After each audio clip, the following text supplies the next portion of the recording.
श्री कमलेश भाई शास्त्री जी, मेरे सामने विराजे हुए सभी संत और महंतगण, और जिनको कि अभी आपने सुना, ऐसे ऊर्जावान और एक ऐसे व्यक्तित्व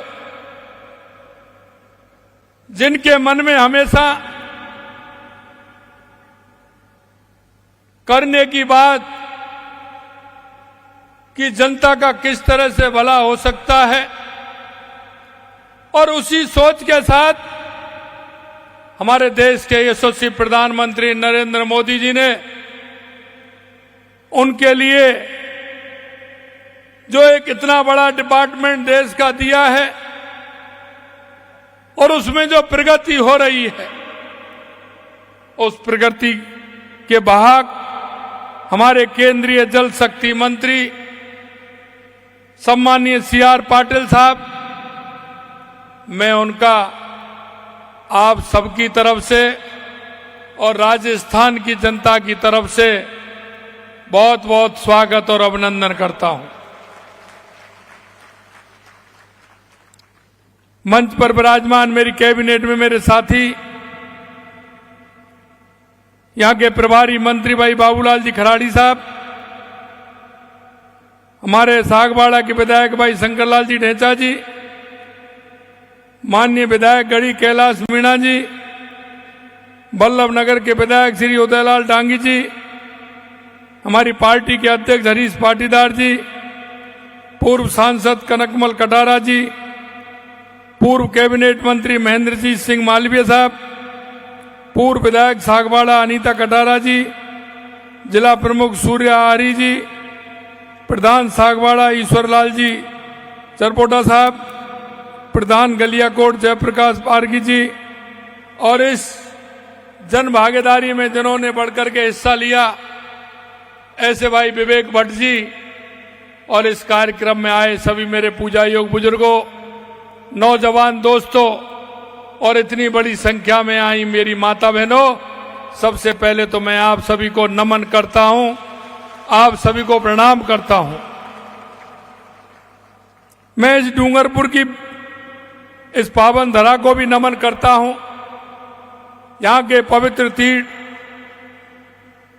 बेणेश्वर धाम जी, मावजी महाराज और क्षेत्रपाल हनुमान जी महाराज जी को भी मैं नमन करता हूं।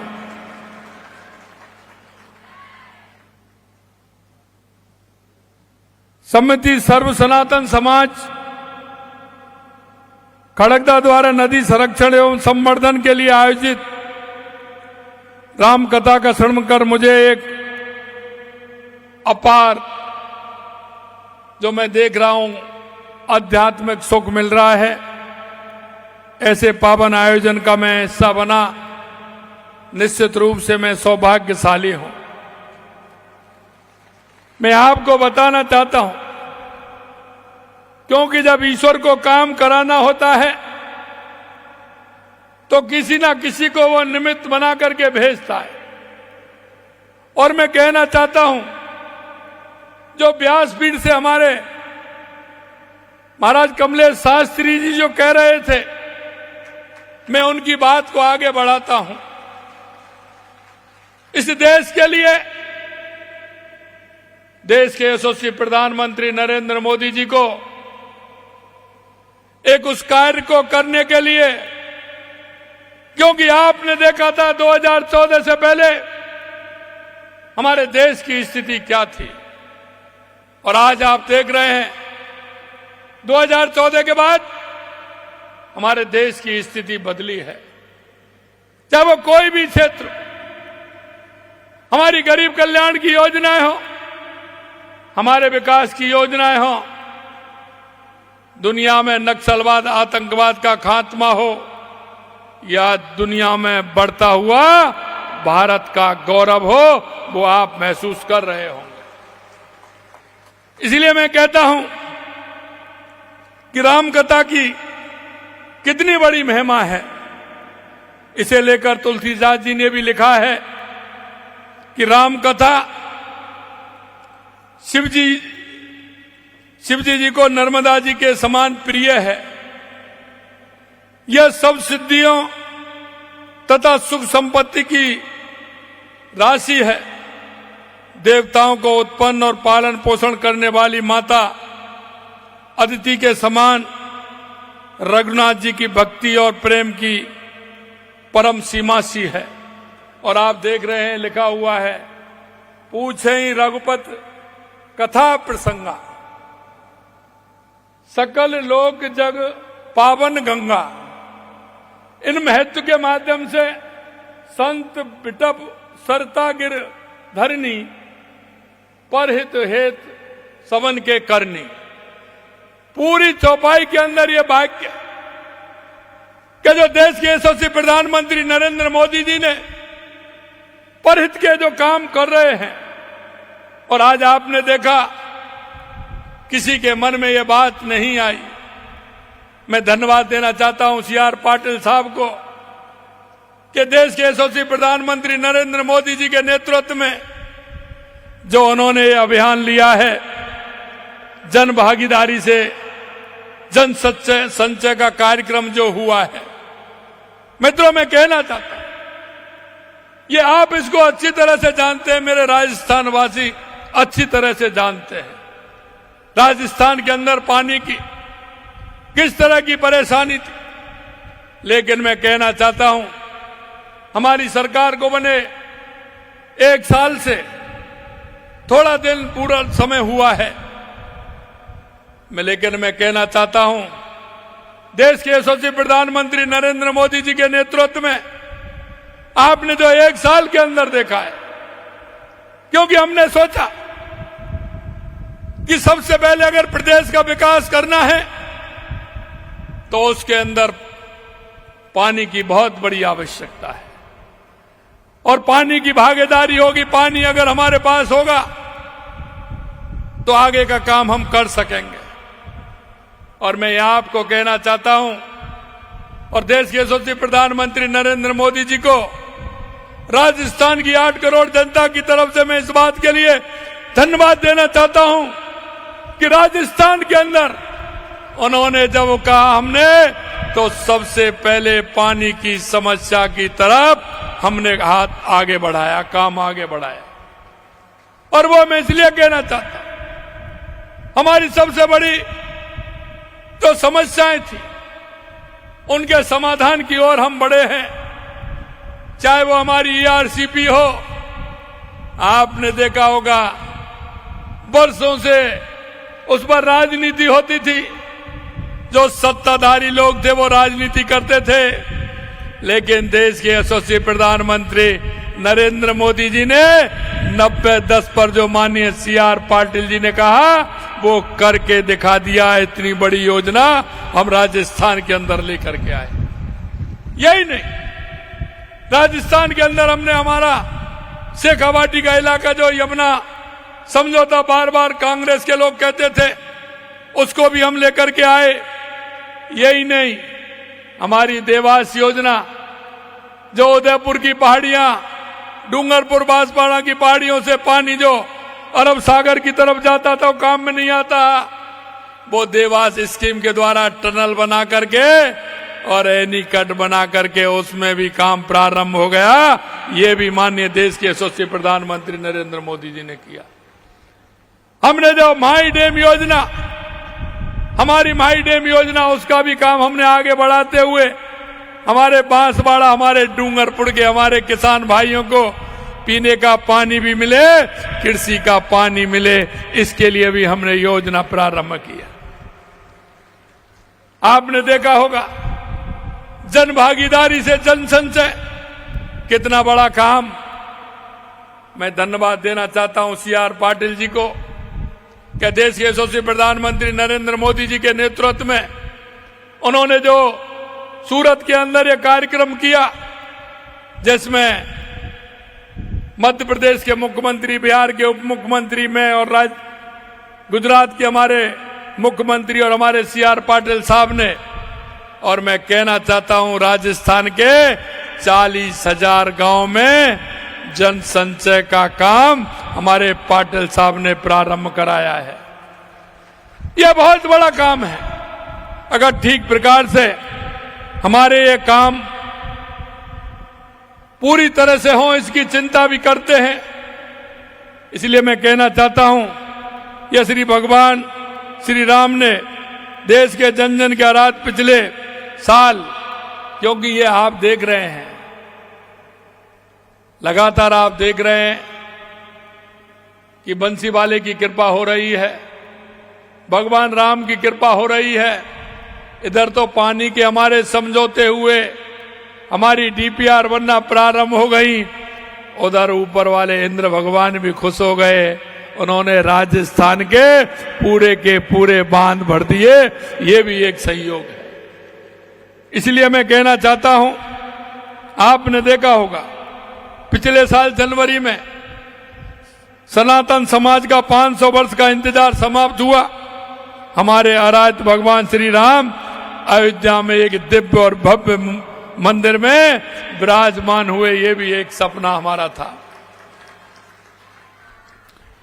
भगवान श्री राम ने सत्य की जीत के लिए समुद्र में सेतु बनाकर एक छोर से दूसरे छोर पर जोड़ने का काम किया।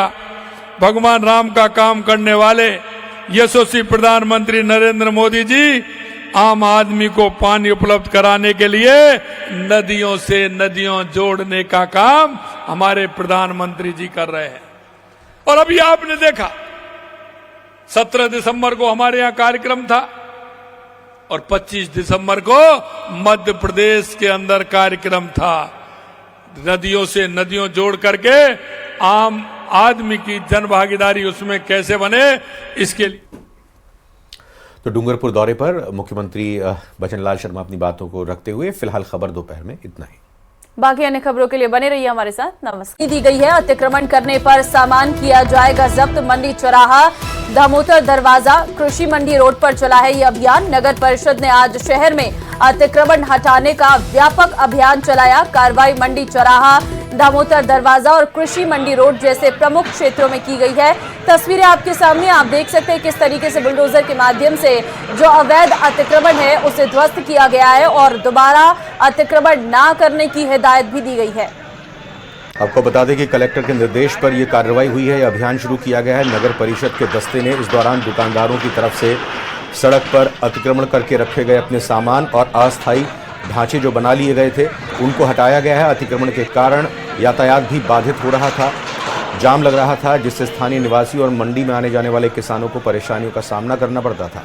स्वास्थ्य निरीक्षक विकास चनाल ने बताया कि व्यापारियों को पहले चेतावनी दी गई थी और अब जब कार्रवाई के दौरान उन्हें स्पष्ट कर दिया गया कि दोबारा अतिक्रमण करने पर उनका सामान जब्त होगा। अभियान के दौरान कुछ व्यापारियों ने विरोध किया, लेकिन नगर परिषद की टीम ने सख्ती से कार्रवाई की। इस अभियान का सकारात्मक प्रभाव तुरंत दिखा। कृषि मंडी रोड जो पहले जाम से जूझता था अब साफ और सुगम हो गया। दुकानदारों ने नगर परिषद की सख्ती को देखते हुए खुद ही अतिक्रमण हटाना शुरू कर दिया। नागरिकों ने मांग की है कि यह अभियान नियमित रूप से जारी रहना चाहिए ताकि शहर स्वच्छ और सुव्यवस्थित बना रहे। नगर परिषद ने भी आश्वासन दिया कि भविष्य में अतिक्रमण के खिलाफ सख्त कार्रवाई की जाएगी। ये कार्रवाई की तस्वीरें आप देख रहे हैं और इसके बाद पूरी तरह से रास्ता सुगम हो गया, साफ हो गया, जाम मुक्त हो गया। और इधर चिड़ावा के गांव किशोरपुरा में रास्ते में अतिक्रमण करके बनाए गए कच्चे पक्के मकान पर भी जेसीबी का पीला पंजा चला है। तहसील प्रशासन ने पुलिस जाब्ते के साथ जेसीबी मशीन की मदद से रास्ते से कच्चे और पक्के अतिक्रमण को हटाते हुए रास्ते को खुलवा दिया। नायब तहसीलदार बलबीर सिंह ने इसकी जानकारी देते हुए बताया कि अतिक्रमण हटवाने को लेकर शिकायत की गई थी। शिकायत पर चिड़ावा थाना तहसीलदार ने 7 सदस्यीय टीम का गठन किया। टीम के साथ सुल्ताना थाने का जाब्ता मौजूद रहा। तस्वीरें आपके सामने हैं जहां पर अतिक्रमण पर पीला पंजा चलता हुआ नजर आ रहा है। जेसीबी की मदद से रास्ते से अतिक्रमण को हटाया गया है। तहसीलदार ने किया था 7 सदस्यीय टीम का गठन, जिनके माध्यम से आज ये अतिक्रमण को हटाया गया है। इस दौरान ग्रामीण भी मौके पर मौजूद रहे, लेकिन कच्चे पक्के जो भी अतिक्रमण किए गए थे उन सभी को हटा दिया गया है।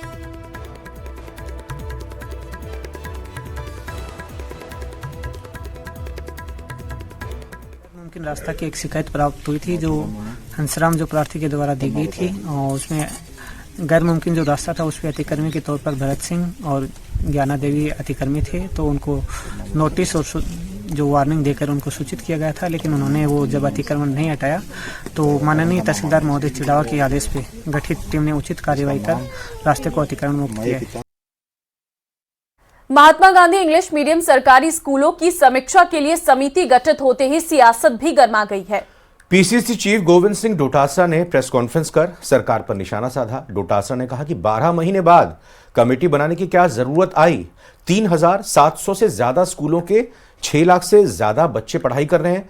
कांग्रेस की लोकप्रियता कम करने के लिए बीजेपी ने यह षड्यंत्र रचा है। दरअसल उप मुख्यमंत्री प्रेमचंद बैरवा की अध्यक्षता में इंग्लिश मीडियम स्कूलों को हिंदी मीडियम में कन्वर्ट करने के लिए 4 सदस्यीय कमेटी गठित की गई है, जो कि इंग्लिश मीडियम स्कूलों की समीक्षा करेगी। सरकार के इस फैसले के बाद अब विपक्ष ने मोर्चा खोल दिया है।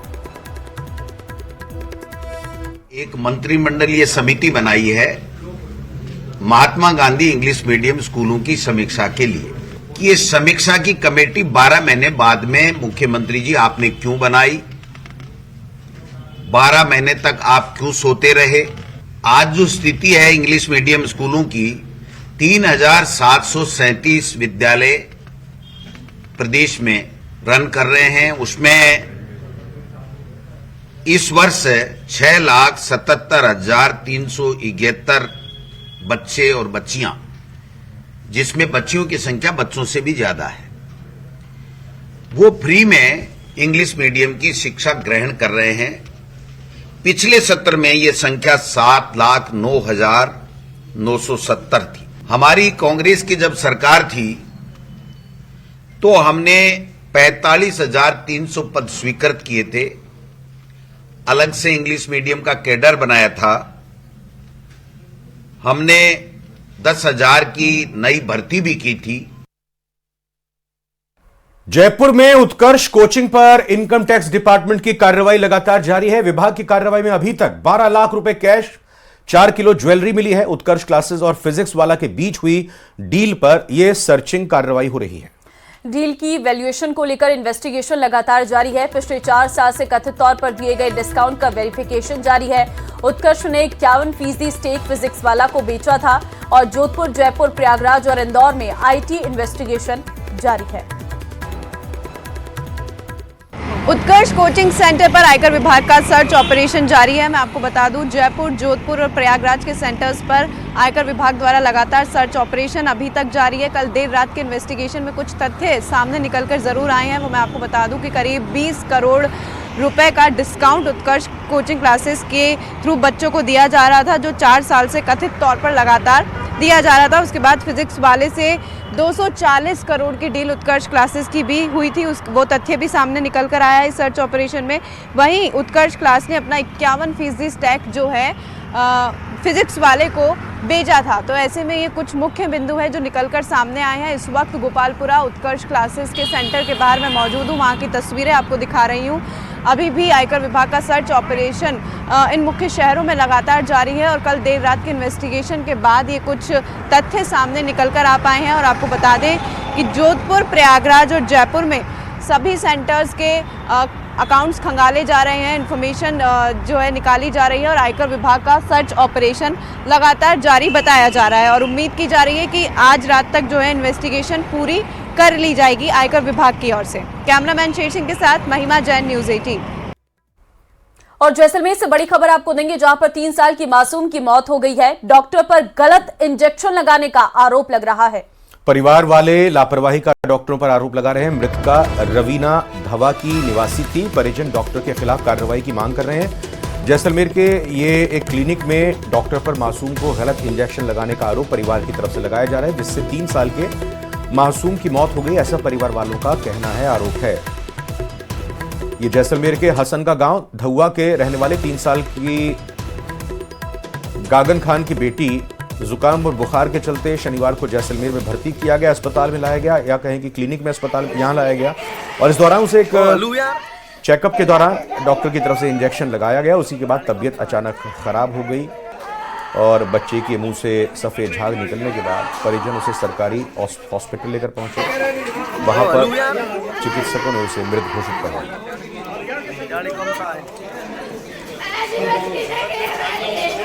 ये बच्ची को सुबह घर पे सर्दी जुकाम था, उसके लिए हसन के गांव आसवा जमाल की ढाणी से यहाँ जैसलमेर चेक कराने के लिए लाए थे।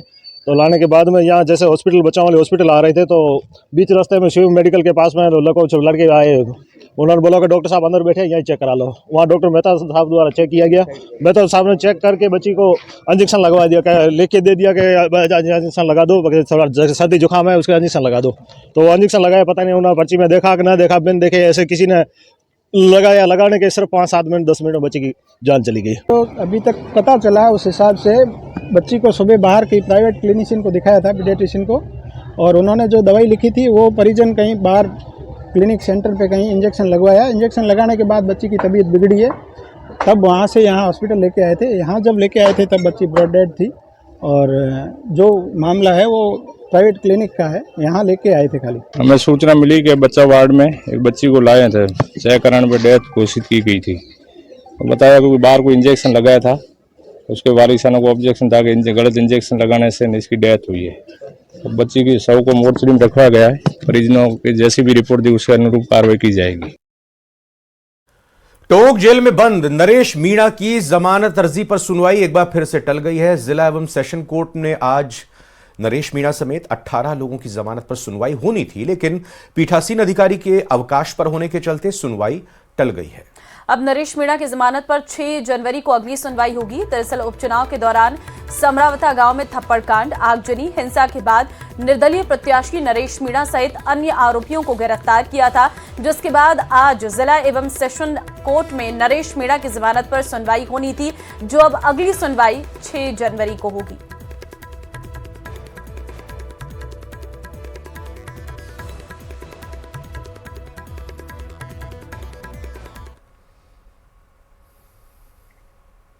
सीकर संभाग और नीमका थाना जिले को समाप्त करने के विरोध में शनिवार को सीकर शहर के बाजार बंद हैं। वहीं बंद समर्थक सुबह जाट बाजार और कल्याण सर्कल पर जमा हुए थे। इस दौरान कई व्यापारिक संगठनों ने बंद का समर्थन किया। प्रतिष्ठान अपने नहीं खोले। विरोध करने वाले कांग्रेस कार्यकर्ता नवलगढ़ रोड पर पहुंचे। यहां रेस्टोरेंट खुला मिला, फिर इसे बंद कराने की बात पर कुछ बहस हो गई, कहासुनी हो गई। जाट बाजार, तापड़िया बगीची, तबेला बाजार, घंटाघर, रेलवे स्टेशन, बजाज रोड समेत आसपास के क्षेत्र में दुकानें बंद रहीं। बाजार बंद के दौरान कई संगठनों ने कल्याण सर्कल और जाट बाजार में पहुंचकर विरोध प्रदर्शन किया और केंद्र और राज्य सरकार मुर्दाबाद के नारे भी लगाए। सुरक्षा को देखते बाजार में पुलिस जाब्ता भी तैनात किया गया। सीकर के तमाम राजनीतिक संगठनों ने और अभिभाषक सीकर ने 2 दिन पहले प्रधान जी के जाम में जो ऐलान किया था कि राजस्थान की सरकार ने गलत तरीके से सीकर संभाग का दर्जा छीना और नीमका थाना जिले को हटाया है, उसके विरोध में आज सीकर बंद का आह्वान किया था। और सुबह से ही अभिभाषक संघ और तमाम जनसंगठन और तमाम पॉलिटिकल पार्टियों के लोग सड़कों पर निकले हुए हैं। संभाग की बात की मांग को लेकर नारेबाजी करे हैं और सीकर की आम जनता ने और सीकर के व्यापारियों ने एकता दिखाई है। और ये सरकार को समझ लेना चाहिए कि संभाग की बात को लेकर सीकर का आम व्यक्ति इस संभाग के लिए, हक के लिए एक साथ में है। अगर सरकार ये बात नहीं मानती है तो निश्चित रूप से हमारी संघर्ष समिति जो फैसला लेगी, आंदोलन आगे बढ़ेगा। देखिए, आज जो बंद रखा गया है ये सीकर संभाग और नीमका थाना जिला को लेकर बंद का आह्वान किया गया था इंडिया गठबंधन की तरफ से और अन्य संगठनों की ओर से। और पूरा आज स्वतः व्यापारियों ने सबने बंद किया है और समर्थन दिया है, क्योंकि ये लड़ाई कोई व्यक्ति विशेष की लड़ाई या किसी राजनीतिक संगठन की लड़ाई नहीं है। ये लड़ाई पूरे प्रदेश की जनता की लड़ाई है, क्योंकि संभाग जाने की वजह से सीकर में आम जनता को खासी परेशानी का सामना करना पड़ रहा है।